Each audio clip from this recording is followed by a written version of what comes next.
নমস্কার বন্ধুরা, আজকের রেসিপিটা কিন্তু বাচ্চা থেকে বড় সকলেরই খুব প্রিয় হতে চলেছে।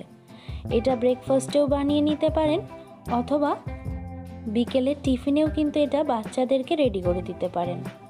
আজকের রেসিপি হলো অরিও বানানা শেক। তার জন্য এখানে আমি 10টা মতন অরিও বিস্কিটকে পাউডার করে নিচ্ছি মিক্সি জারে। এবারে এর মধ্যে দিয়ে দেব 2টো পাকা কলা, এটাকে আমি ছোট ছোট পিস করে নিয়েছি। আরও এখানে অ্যাড করে দিচ্ছি 6 থেকে 7টা কাজু বাদাম, আর দিয়ে দিচ্ছি 3 চা চামচ পরিমাণ চিনি। এখানে আপনারা মধুও কিন্তু অ্যাড করে নিতে পারেন। দিয়ে দিলাম 1/8 টিস্পুনের মতন ভ্যানিলা এসেন্স। এখন এগুলোকেও খুব ভালো করে একবার ব্লেন্ড করে নেব। এতে করে কিন্তু শেকের টেক্সচারটা খুবই স্মুথ হবে। এবারে আমি এর মধ্যে অ্যাড করে দেব 2 কাপ পরিমাণ দুধ।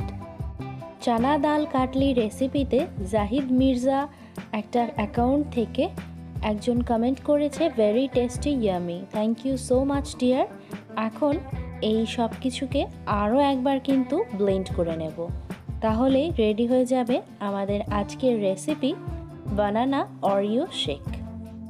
চিকেন স্টিউ রেসিপিতে কে বন্দনা লাইফস্টাইল থেকে কমেন্ট করেছে, তোমার ভয়েসটা সুন্দর, থ্যাংক ইউ সো মাচ বুনু। আর আজান মির্জা ফুড স্টাইল থেকে কমেন্ট করেছে, very tasty yummy, thank you so much dear. এবারে কিন্তু আমার এগুলোকে সার্ভ করার পালা। তার জন্য কাঁচের গ্লাসে আমি শেকটাকে ঢেলে নিয়েছি, আর উপর থেকে একটুখানি দিয়ে দিলাম ক্রাশ করে নেওয়া অরিও বিস্কিট। কেমন লাগলো রেসিপিটা অবশ্যই কিন্তু কমেন্ট করে জানাবেন।